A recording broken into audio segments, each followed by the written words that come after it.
Before we actually go on discussing this and many more, including Halloween, church, and how to make children read, I mean, how about we start with a story of you coming to Georgia? How did you end up here and with 3 beautiful children and a husband to boot?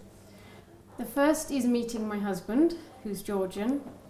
Second was listening to Erisionis Shatilis Asulo and watching the video. Gave me a certain idea of what Georgian men were like. I don't know if that was misconceived. But yeah, so the culture inspired me, the whole concept of what was Georgia inspired me, and love actually brought me here. I decided to take the step and come from England to here and build a life. So you've been here for 10 years. 10 years now. Yes. And I understand more Georgian than I speak, and the only reason I'm speaking to you in English is because I'm very shy to be on camera speaking don't be Georgian. shy. Say something. I mean, I'm sure all readers or viewers will be delighted to hear you say something. Saga, Inglisui smatsavle veliva, sami shvili mekav, sami patva Da sam suhao chemi kautuli aseti harisi aravis interviews twist. Your children talk Georgian? Fluently both languages, yeah. All day they speak Georgian, and with me they speak English at home. So, but yeah, they put me to shame, and I'm sure they'll use that when they're teenagers. Excellent. So, to the subject at hand then. So, books. I mean, there are a couple of authors, foreign authors, who come here and base their works in Georgia.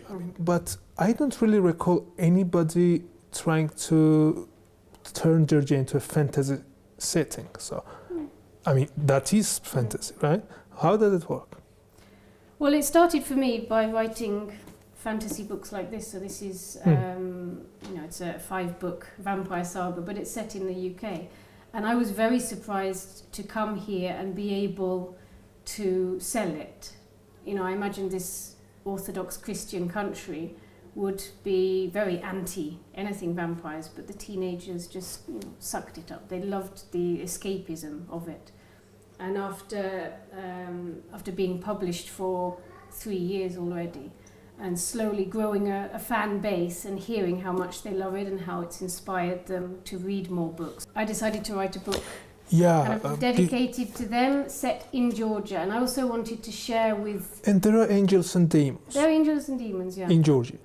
In Georgia. Yeah, I've read... I don't believe in them. I know it's not real. It's just it's I was thinking about Borjomi, Saba answered from his place at the head of the table. So things are happening where? In Tbilisi, I suppose? In that book, we have a lot of Georgian traditions. So you've got the supra setting, but from a teenage perspective. Georgian dance as well. Basically, I wanted to show Georgia to people reading that book in the UK, because it's actually being distributed in the UK now.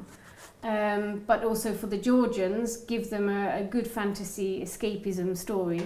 There are a few things in there that the church might not be so happy with. Oh, I mean, angels they might be quite happy about, but it's demons? A guardian angel, demons. There's also the underlying message that humans perhaps deserve to have a few demons in the world. How so? Not respecting the environment enough. That's something I see a lot here. Not respecting each other. Again, it's so if you don't respect the environment, if you put rubbish in the street, a demon will come for you. You're in trouble. If you drop litter, a demon comes from you. That would be a wonderful government initiative. If it were doable, actually. All of my books essentially have this message that you should be accountable for your actions, or you will get punished. What would be your current perspective, your view of Georgia's environmental problems? I mean, what's being done, what can be done better? What's needed is to change the mentality of the people, because they're still living in this time where they didn't have to be accountable. And here I'm talking more in the regions, because they didn't have bins or collection trucks. They said, we'll dump it here, in the river, down the hill, round the back. Even now it's happening. Every day we go past men cleaning this stretch of road going down to the city, and we've seen them just dumping them. Okay, can we we can go back to this. And yeah, demons. I don't really see church very much being a fan of it. So, Well, I mean, and you write, I remember you writing that you had some problems with the schools where directors did not want you to come and have a public reading of the books, despite the kids clearly being fan of. If the children love something and they're reading it, I believe it's the director's duty to find out, or at least the English teacher's duty or their teacher's duty, to find out why do I think that some directors hold the view or reject my plea to speak in the schools. I guess they're scared of the unknown. They don't, I mean, they had the same opinion about Harry Potter. They didn't want children reading non-academic books or non-classical books. Right. When I was young, the favorite children's books, teenage books were, I'm not talking about Carlson and little children's books, Jules Verne, Mind Read and so on. And they were teaching values that somehow general Georgian population thought were more close to them. Those of, Georgian Vashkati thing. Yes. Yeah, hunting, going into wilderness, surviving, a veiler of machismo, let's call it that.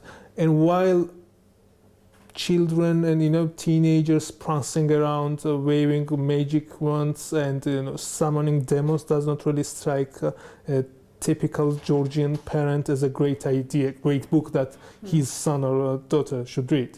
So, what do you think is the solution out of that? I mean, as a parent myself, I will encourage my children to read a variety of material. I want them to read to enjoy, as well as to read to learn, and I'll be encouraging both, and I would hope other parents do the same.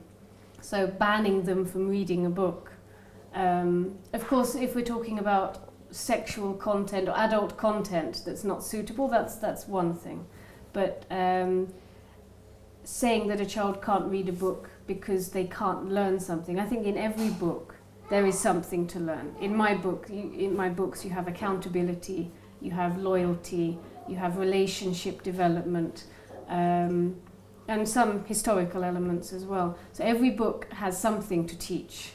Oh yeah, I mean, that's a very good point, because lots of Georgian parents are lamenting the fact that children no longer seem keen to read. On the other hand, they don't want them to read what they are reading. So how to, what would be Katie's know-how on teaching children to love to read? Well, first would be having libraries in schools. There are shocking, I don't know the numbers, but there are a shocking number of schools that don't have libraries that I've heard of. Example, where our eldest daughter goes in Okrokana village, when I went to see the school, I asked to see the library and they said they didn't have one, not even one book. A room that had been recently renovated, but no books for the children. So I kind of rolled up my sleeves and sat down at Facebook, and within 2 months had over 700 books for them. So are we putting the blame only at the door of our Ministry of Education, or should we be doing something? The directors of the school need to be more on the ball with that. If they don't have it, they should ask for it. Teachers first need to be aware that they need it. The minister has what I see as good ideas. They are listening to international expertise. They lack money, but I have seen improvements. But instead of giving an apple a week to a child, and this is only children in schools of 1,000 pupils and more, instead of giving an apple, give a book. But don't just give one book, give them a library or half a library, or contact the publishers and make a deal. He criticised Comble and Georgian fairy tales. Yeah, that's what I wanted to ask you about. What do you think about that?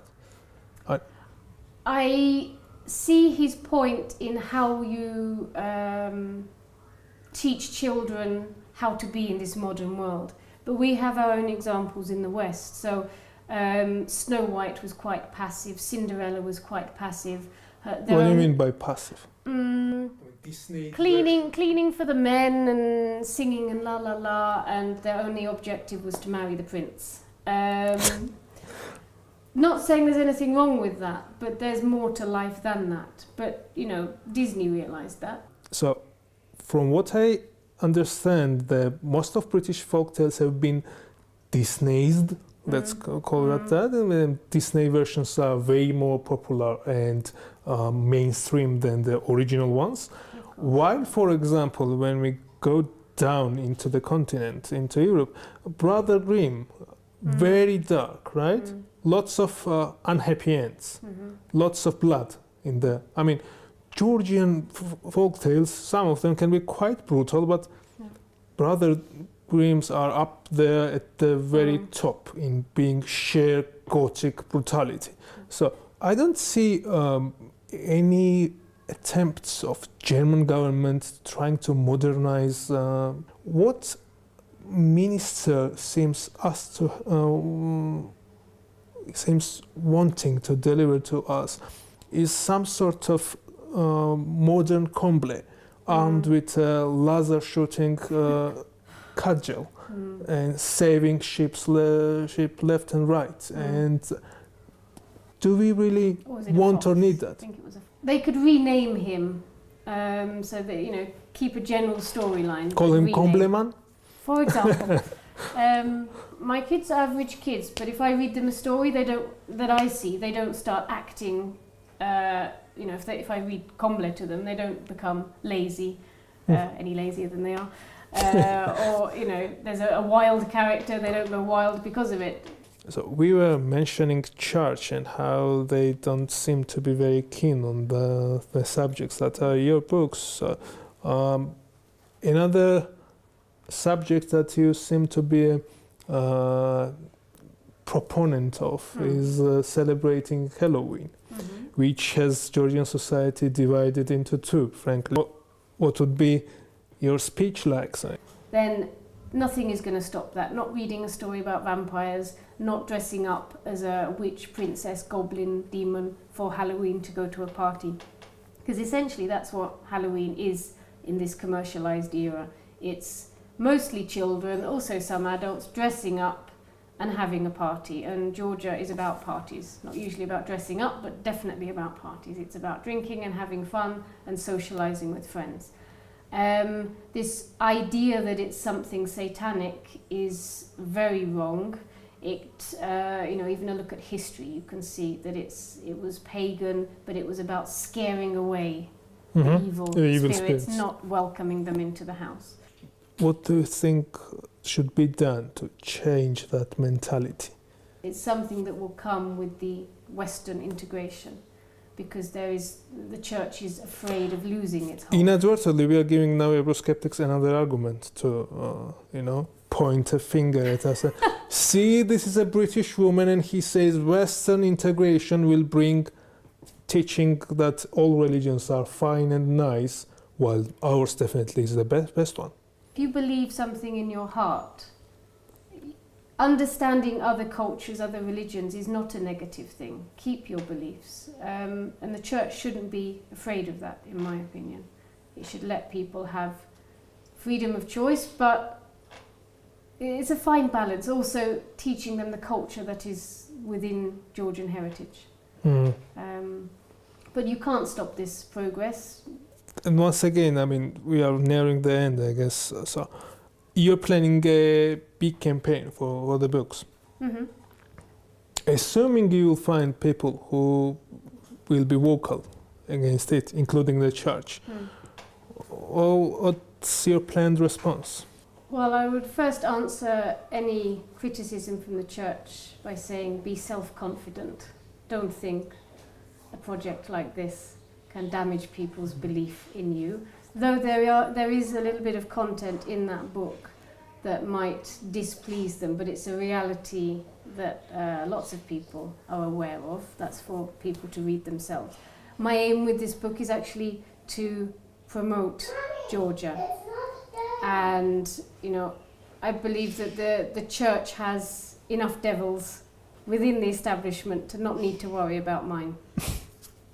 This is what I would say to them. So I think we're done with this, and I really see lots of young. All the best. I guess it would be up to end it with a happy Halloween wishing. So. Thank you. Happy Halloween to you too.